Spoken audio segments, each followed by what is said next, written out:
1 Timotius pasal 4 ayat 7 dan 8. Namun jauhilah cerita-cerita tahyul nenek-nenek tua. Latihlah dirimu untuk menjadi saleh. Latihan jasmani terbatas gunanya, tetapi kesalehan itu berguna dalam segala hal, karena mengandung janji baik untuk hidup ini maupun untuk hidup yang akan datang. Amin untuk bacaan firman Tuhan. Hari ini saya akan berbagi dengan tema itu, mengembangkan kebiasaan baik yang memuliakan nama Tuhan. Sesuai dengan ayat yang ke-7 dan 8. Latihlah dirimu beribadah. Bagaimana untuk menjadi pribadi yang senantiasa melatih diri kita untuk beribadah kepada Tuhan? Makanya kita harus mengembangkan kebiasaan-kebiasaan itu supaya pada akhirnya terbiasa. Dan kalau kita sudah terbiasa, maka itu semua akan secara otomatis terjadi dalam diri kita tanpa harus dipaksa. Kata mengembangkan adalah sebuah proses bagaimana kita mau lebih maju, lebih matang, dan menjadi lebih baik dari kehidupan ini. Seperti yang pertama, bagaimana kita mengembangkan, yaitu terjadinya sebuah pertumbuhan dari yang tidak ada bisa menjadi ada. Yang kedua, adanya perbaikan dari hal-hal yang belum sempurna, yang belum baik kita tingkatkan sehingga menjadi lebih baik lagi. Kita terus melatih diri kita, hal-hal apa yang masih kurang yang saya belum lakukan, sekarang saya harus perbaiki. Dan yang berikut adalah bagaimana kita memaksimalkan itu. Ada banyak orang punya kemampuan untuk bisa berbuat lebih, tapi kalau dia tidak memaksimalkan seluruh keberadaannya, maka dia akan stagnan, dia akan berhenti, dia akan mati, tidak akan mengalami kemajuan. Sedangkan kebiasaan adalah sebuah perilaku yang dilakukan oleh seseorang. Ya, itu terjadi kalau kita sudah berulang-ulang melakukannya, maka akan menjadi sebuah kebiasaan yang tanpa harus dipaksakan, dan itu akan bersifat jangka panjang, bahkan sampai akhir hidup kita. Menurut penelitian, untuk seseorang bisa terbiasa dengan sebuah pola baru atau cara baru, maka membutuhkan waktu 21 sampai 66 hari.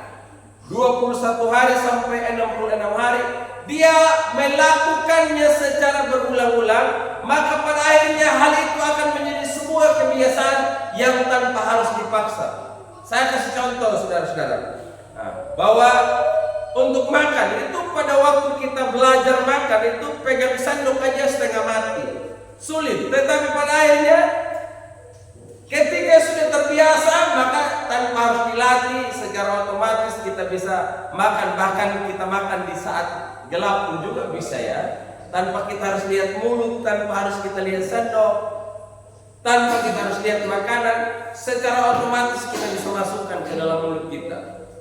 Firman Tuhan katakan hari ini, ya, kita harus belajar untuk mengembangkan kebiasaan baik supaya itu apa yang kita lakukan dapat mempermuliakan nama Tuhan.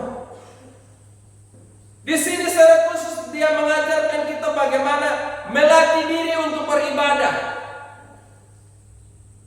Ibadah itu adalah sebuah proses yang harus kita lakukan sehingga pada akhirnya kita terbiasa. Dan coba tanya bagi orang yang terbiasa beribadah, sekali saja dia tidak ikut ibadah, itu seperti adanya ruang kosong dalam dirinya yang tidak akan bisa diisi dengan cara apapun atau hal apapun selain dia harus beribadah. Tapi ketika dia beribadah, hidupnya akan terasa lengkap, walaupun sebetulnya kita juga masih banyak hal yang kurang. Tetapi ada yang mengisi jiwa kita.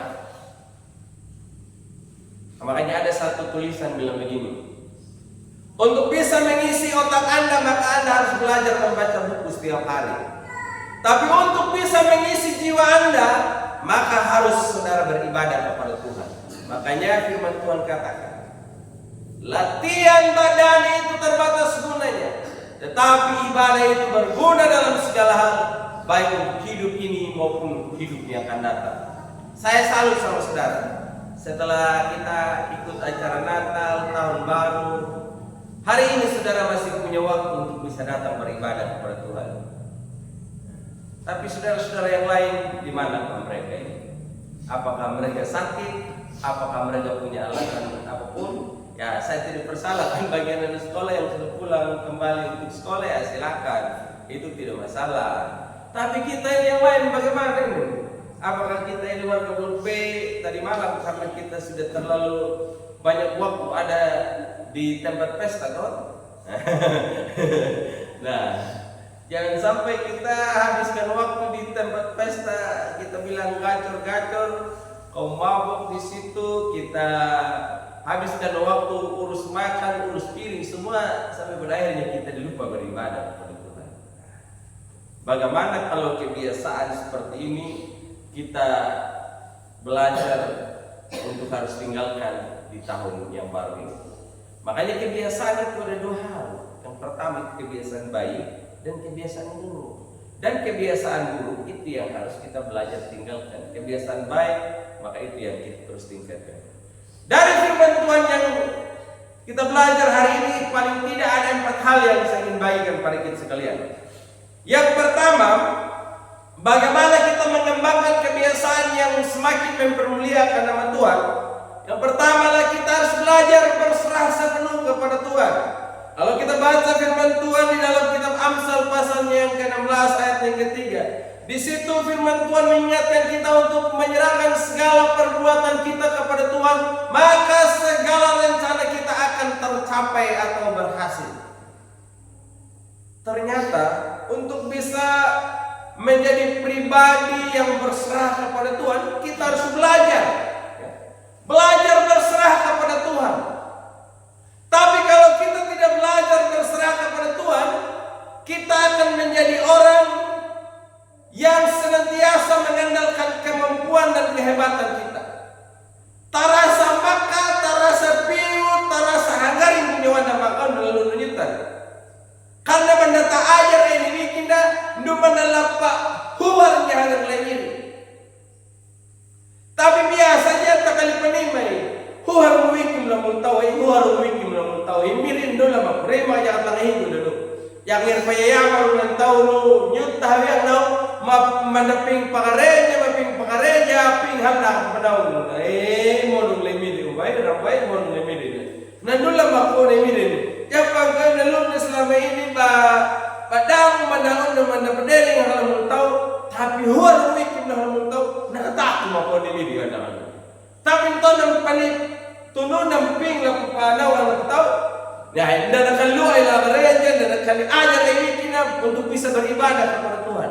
Tapi makan dapat dan warung wikin belum tahu. Saya kaget Bapak Ibu Saudara. Pada minggu ini ada beberapa teman saya meninggal dunia. Satu teman pendeta Gembala Jemaat GBI Melolo, Pak Jonathan Fritz. Sesudah itu lagi tadi pagi saya dapat kabar teman alumni saya di STT itu juga meninggal, masih muda. Akta nikahnya itu saya masih urus waktu itu. Nah, keluarganya datang dan minta kepada saya dan saya berikan waktu itu. Tapi ternyata tadi pagi saya dengar kabar beliau meninggal, masih muda. Minggu kemarin juga saya lihat di postingan Facebook ada warga di Desa Medan di bawah banjir, saudara. Berapa hari baru ditemukan. Ya, ini artinya kematian ini sangat dekat dengan kita ya. Kematian ini sangat dekat dengan kita. Jangan kita pikir bahwa saya masih kuat, masih muda, saya masih sehat. Kematian itu masih jauh dari kita. Makanya hari ini kita belajar terserah kepada Tuhan. Amin. Huarwi kalau mau tahu. Maka segala rencana kita dapat berhasil. Nah, di tahun yang baru ini saya terlalu yakin kita pasti punya program, kita punya perencanaan hal apa yang saya harus lakukan di tahun ini. Makanya kita harus berserah kepada Tuhan. Ketika Dia yang menuntun kita, seperti janji firman Tuhan akan membuat kita hasil dan beruntung. Selanjutnya yang harus kita lakukan Bapak Ibu, kita harus belajar juga untuk fokus belajar firman. Di dalam kitab Mazmur pasal 119 ayat yang ke-105, firman Tuhan bilang begini, firman-Mu itu pelita bagi kakiku dan terang bagi jalanku. Jadi untuk menjadi pribadi yang terus terbiasa mempermuliakan nama Tuhan, ya kita harus terus belajar firman Tuhan yang menjadi penuntun bagi kita. Orang yang terbiasa berjalan dalam tuntunan Tuhan, maka sekali saja dia tidak melibatkan Tuhan, sepertinya dia kehilangan sesuatu yang sangat berharga dalam diri. Contoh, kalau terbiasa ya ketalak lagi ini, tahambayang man, di talak tahambayang. Tapi tiba-tiba talak merobang nama bayang, tak berdoa Anda, akhirnya kita ingat, aduh saya ternyata lupa tadi untuk berdoa. Atau juga orang yang terbiasa bangun pagi baca firman Tuhan, tetapi karena dengan berbagai kesibukan, akhirnya dia bangun dan melaksanakan segala pekerjaannya. Tiba-tiba di tengah dia beraktivitas teringat, waduh, saya ternyata belum baca Alkitab hari ini. Jadi di tahun baru ini saya dorong Bapak-Bapak Saudara sekalian, baca firman Tuhan. Paling tidak kita yang masih muda ini baca 1-2 pasal dalam satu hari. Pagi itu kita harus baca firman Tuhan 1 pasal. Baca kitab Mazmur, kitab Yesaya, kitab Injil, Amsal. Tapi sudah itu kita bisa mulai baca lagi dalam kitab Kejadian sampai kitab Wahyu. Kalau ada di antara jemaat, hari ini saya mau kasih tahu ya, ini berlaku untuk umum. Kalau ada di antara jemaat yang menyelesaikan bacaan Alkitab setahun dari kitab Kejadian sampai kitab Wahyu, 1 tahun itu saya kasih dia hadiah. Saya kasih dia baju Natal. Tinggal dia lapor. Kalau bulan ini November, dia lapor, Pak Pendeta, saya sudah baca Alkitab dari firman Tuhan ini, sekarang saya sudah ada di kitab ini. Kasih saya nomor baju, ukuran baju maksudnya, ukuran baju M, S, XL, XXL, pokoknya kasih saya ini ukuran baju. Siapa yang mau bersedia, Ibu? Ya, 1-2 orang. Ya, itu 2 orang ya. Ya, jadi ingat baik tahun depan, dan tolong kasih ingat sama saya. Ini kamu semua yang kasih ingat sama saya. Kalau sudah bulan November nanti kasih tahu sama saya, supaya saya bisa beli baju yang menyelesaikan bacaan Alkitab 1 tahun dari kitab Kejadian sampai kitab Wahyu. Dan tentunya saya tidak akan beli baju yang harga 30-40 ribu. Saya kasih beli baju yang harga 100 lebih. Begitu. Ada lagi yang mau kok? Ini kan mumpung adanya agak mahal sedikit. Oh tidak ada ya. Saya dorong saudara untuk bisa menyelesaikan bacaan Alkitab itu setahun dari kitab Kejadian sampai kitab Wahyu. Latih diri ini untuk membaca Alkitab. Jangan pikiran kita ini dipenuhi dengan berbagai pikiran-pikiran yang salah setiap hari. Jangan habiskan waktu kita hanya untuk memegang handphone, baca status orang. Apalagi sekarang kita bikin reels ya. FB Pro mau termasuk Bapak Pendeta juga ini ya, ada FB Pro nya. Ada FB Pro. Saya ini punya alasan 3 hal saja. Saya tidak terlalu kejar itu dolar-dolar. Yang pertama itu saya memastikan bahwa saya masih hidup. Jadi saya umumkan pada dunia, saya foto, saya kirim apa-apa. Nah itu berarti saya masih hidup. Yang kedua, kenapa saya mau main ini FB Pro? Ya supaya jangan ketinggalan zaman. Nah itu jangan ketinggalan zaman itu. Jadi kalau orang cerita bro, saya tidak mengerti aja, saya ikut-ikut saja. Yang ketiga, kenapa saya mau main itu barang? Ya, mujur-mujur kalau dapat juga tidak apa-apa, kalau kan uang kaget saja. Kan daripada kita kasih habis ala-ala kita punya kuota yang tidak berguna. Tapi ingat, jangan kita habiskan waktu hanya untuk main apa-apa semua ini kita video, foto, apa segala macam. Tapi ujung-ujung tidak tahu baca Alkitab, tidak tahu baca Alkitab. Harus tahu baca Alkitab sedikit. Kadang ini orang lebih suka ini baca sesuatu yang tidak bermanfaat untuk pertumbuhan imannya. Yang lucu-lucu itu paling suka, Bapak Ibu. Orang paling suka. Tapi firman Tuhan dikasih tinggal gitu. Nah, jadi hari ini saya mengajak kita sekalian belajar untuk disiplinkan diri membaca Alkitab secara konsisten setiap hari. Amin. Bisa toh?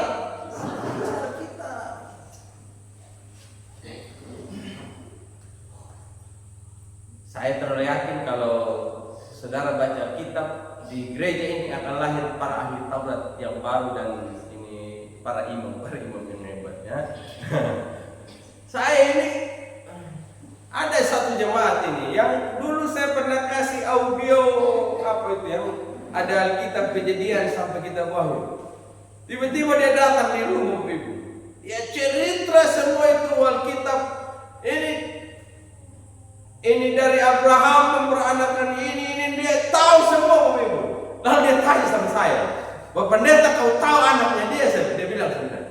Tapi ya saya bingung. Kalau yang silsilah begitu saya tidak mengerti.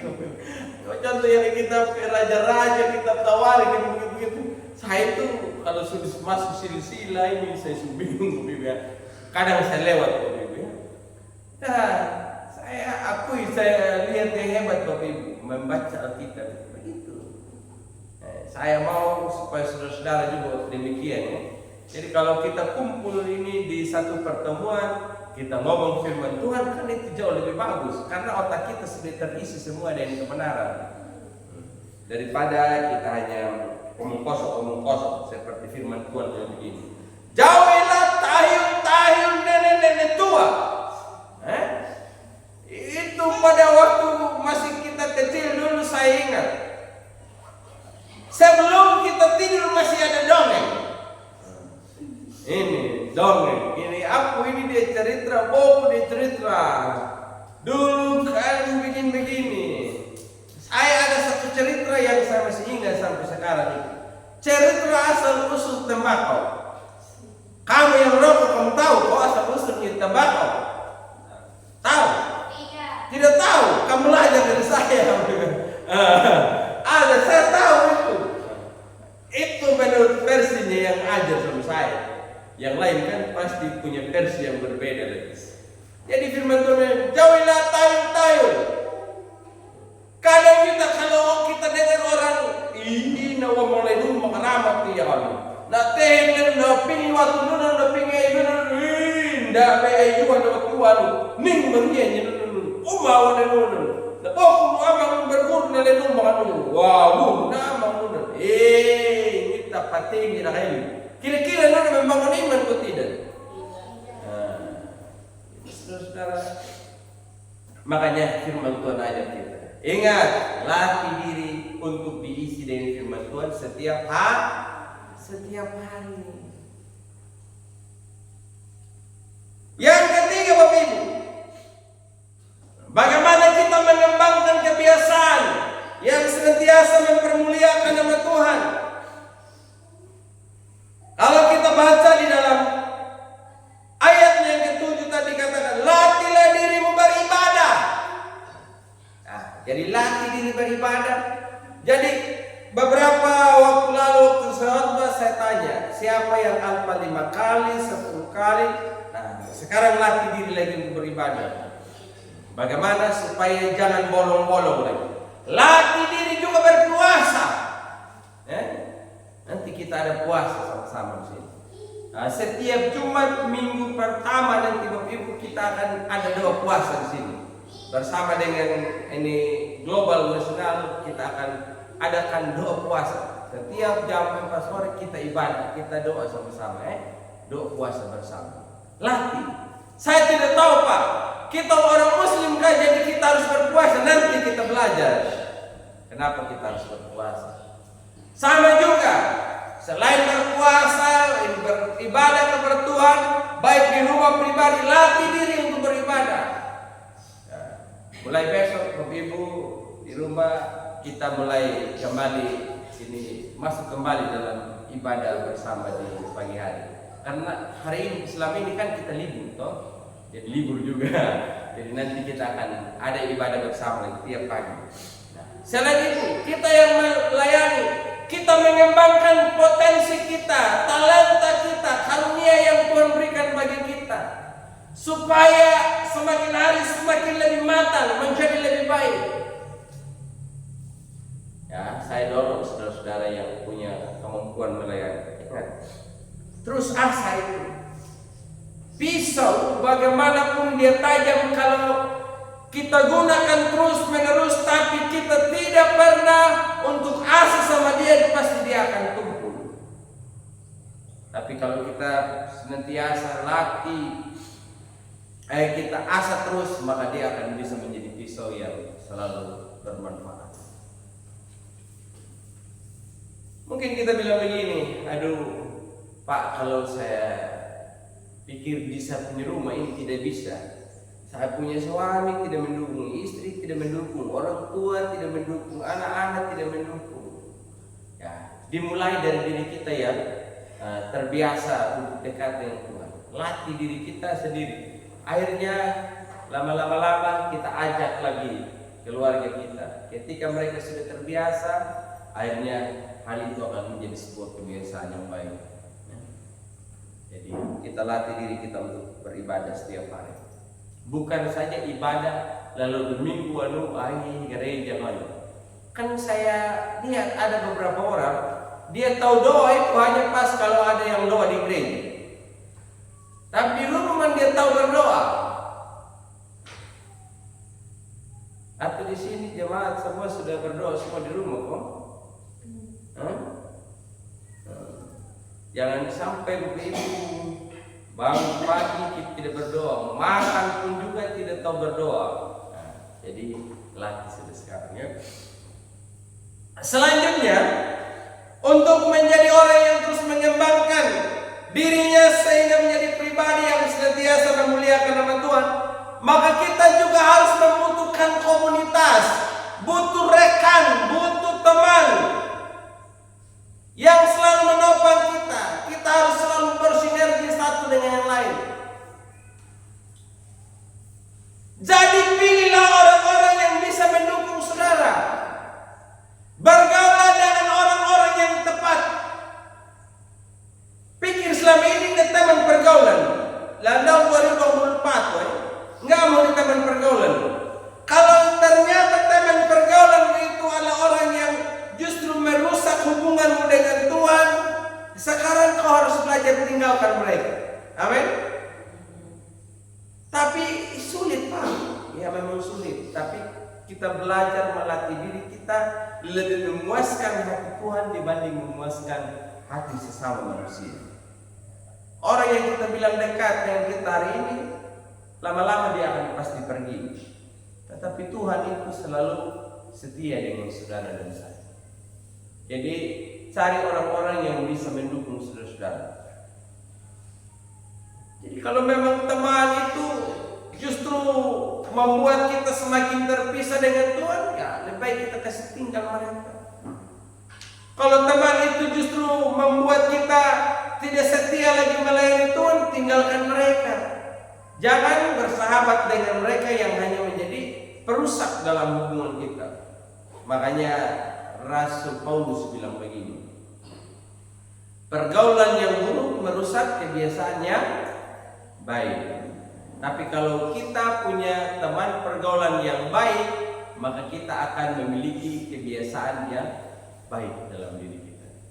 Jadi silakan ibu-ibu cari teman ibu-ibu yang bisa mendukung kita lebih dekat dengan Tuhan. Amin.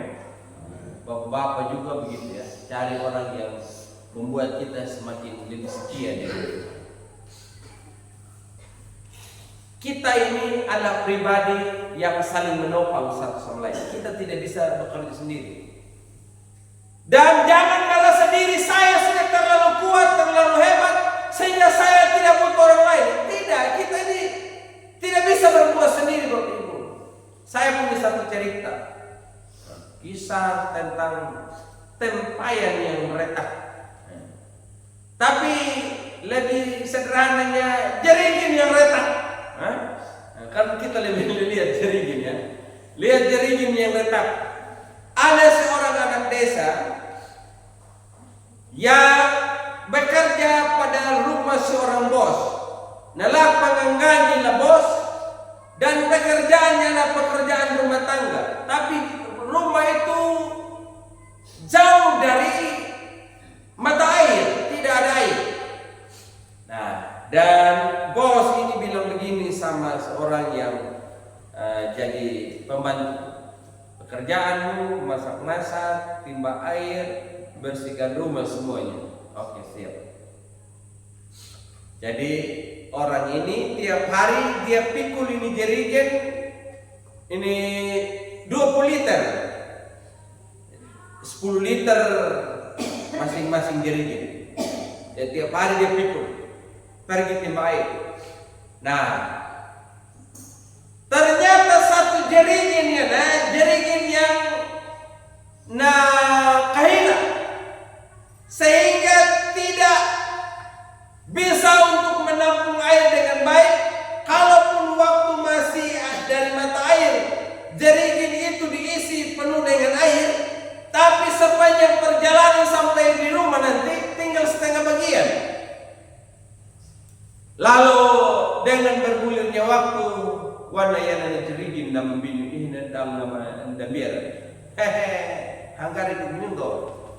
Saya bisa memuaskan bos kita, di mana saya itu selalu terisi penuh dengan air setiap hari, sehingga saya bisa puaskan bos saya. Tapi kau apa gunanya? Walaupun batu pinung kowai, tapi ternyata air itu jatuh, sehingga kau tidak bisa memuaskan bos kita. Airnya jerigen yang satu ini bilang begini, I already hukum lembiaran. Tapi mau bagaimana lagi saya? Dalam segala kekurangan saya, hanya ini yang saya bisa perbuat. Lalu jerigen ini bilang begini sama orang yang tukang pikul sama dia tiap hari, saya minta maaf karena saya belum bisa memuaskan bos. Nah, saya menjadi jerigen yang retak yang tidak banyak berbuat sesuatu. Kalau begitu, biarkan saja kau buang saja sama saya, daripada saya menjadi jerigen yang tidak begitu bermanfaat bagi bos. Tapi tahu namluku tidak. Walaupun nyumba jerigen mandambinu kau, membiara kau, tapi ning minum gunam. Lalu orang yang selalu pikulin jerigen tiap hari, dia bawa di ruangan sama ruangan anak bos dan halaman anak bos. Taruh dapat dan mana nanang, dan bunga-bunga dan mana nanang. Itah. Baru dia bilang begini lagi. Hutari yang sepanjang jalan lu piteri nama tawai, lu takalong bayanian. Hu ita lu latuba mamdumu lak anda mamdumu. Itu bunga-bunga dan daun-daun yang ada di sepanjang jalan itu jadi hijau toh. Dilihat, oh iya bos, betul, hijau. Lalu kau lihat lagi ini di jalan yang satu ini, lapangnya jerigen nama biara. Bagaimana? Apakah hijau? Itu kan gersak. Nah, kalau saja kau tidak retak dan airmu tidak tertumpah, maka tidak akan mungkin hijau ini daun-daun dan bunga-bunga di sepanjang jalan, dan tidak mungkin jadi indah ini rumahnya ini bos gitu. Lalu ini jerigen bilang begini, oh ternyata begitu. Akhirnya dia sadar, walaupun saya jadi jerigen yang retak, tapi saya juga bisa bermanfaat. Sama halnya dengan saudara dan saya. Iya, kalau gunakan bodoh juga hebat tahu mana yang guna maka tahu mana yang bidding ke kadu kuyan ya. Amu du, ning may guna mami, ning may bilimu. Walaupun tahu yang iupiharian yung anganya, buang golo anganya panyu kakado mapigari ya kanyo makakado man na maang makanya kanu man islamin mapinyadorin pandamay itiwa makanya tumuan wan na tahu tapi kita harus belajar menjadi orang yang menerima kekurangan orang lain, melengkapi kekurangan orang lain, karena dalam kelebihannya kita pun juga pasti ada kekurangan. Dan ingat, kita harus bergaul dengan semua orang, jangan hanya karena cerita orang. Wana mencerita nabi idus dan hamba wana ibu antum jadi seperti waktu itu madal dan hamba idus akhirnya itu tahu yang belum baik wana dan hamba idus pada dulu tahu belum baik idus dan hamba wana dulu namun pilih dan merasa tidak aku nak tahu nanti mantun. Tapi matarong yang cerita ng wantun maamu na niya na dan hamba dusun belum tentu yung dusun na kanan hamba yun. Kaya nabangon na yun at pakaduwa doon tinudan. Ay? Halajin na ka rin na tukang wayang yun na hamba yun wala arapin. Selaman tono niya kan din na hamba ng boleh. Selaman tono na yang na pandawa ng bumaakat hanggang yun hanggang na hamba yung aman. Pandang mo yung baliw na dan ham itu siwam. Iya toh? Mana cerita orang kau bilang, dia tidak bagus. Selama orang belum berbuat jahat dengan kau, mana kau bilang, dia tidak baik. Padahal orang itu baik-baik saja. Dan coba cek Bapak Ibu. Coba saya cek. Orang yang dibilang tidak baik menurut orang lain, kalau kita bergaul dengan orang itu ternyata dia baik. Dan akhirnya kita sadar, baik benar tahu bang Islamin dan hamba, tapi ternyata hamba yang gak baik. Oh tergantung bagaimana kita bawa diri, udah tahu? Bagaimana kita bawa diri, orang lain terima kita tidak? Contohnya kanyo di dus dari antum jangan tidak paham, yang pernah mengharim wajar saja deh. Kanyo tiga yang kata dan hamba yang ini kan contoh. Dia akan pernah mengharim dengan kata itu. Jadi saudara-saudara, kita harus menjadi orang yang saling bersinergi, saling memperlengkapi, saling membutuhkan, saling kerjasama satu dengan yang lain. Dalam gereja ini kita saling membutuhkan satu dengan yang lain. Jemaat dan jemaat jangan pikir toblok dehum, toblok bedum, toblok C, toblok A, tois meeting halum yun na kaliang molong dia panggol halaman nauman. Kita saling membutuhkan. Jadi makanya mulai di tahun 2025 ini kita belajar untuk kembangkan kebiasaan yang saling menerima satu dengan yang lain. Ya. Contoh, kita bilang ini dia manusia tidak ada arti, tidak ada guna apa-apa. Contoh dari kita kuno ya. Karena kapan pindah dong dan ceda kuno lah dan ngerian yang lain. Makanya aku agak bikin dapi dah waktu ay. Pajaman mereka karek kakak ay udah berdua punya tama mereka karek bukan dah tapi punya ini. Pada ning HP akan nama dah terekam ni tama. Iya. Tapi yang ngerapa oh ya ujung-ujungnya wot pakai dah yuda merang padang nyum tabal bebul macam. Itu anak-anak belum mengalami mungkin. Jadi hargai anak-anak. Amin. Amin. Nama kedua mutai lo pinjam background. Kadang ada satu juga kita ini bisa pemalas bangun. Tapi yang pinjam anak dan kira kudu. Iya, anak pintar rambut. Tapi tidak ada rambut. Umurnya anak. Apa? Coba yang ada menjadi. Hinda teri apala panjilita nama halal nama halal nun. Jadi ini jangan ada yang dianggap rendah dan lemah. Amin. Semua ini sama-sama punya kepentingan. Amin. Jadi belajar mulai hari ini untuk kembangkan kebiasaan saling menerima satu dengan lain. Itu kebenaran firman yang saya ingin bagikan pada kita sekalian pada pagi hari ini. Kiranya Tuhan menolong dan memberkati kita sekalian.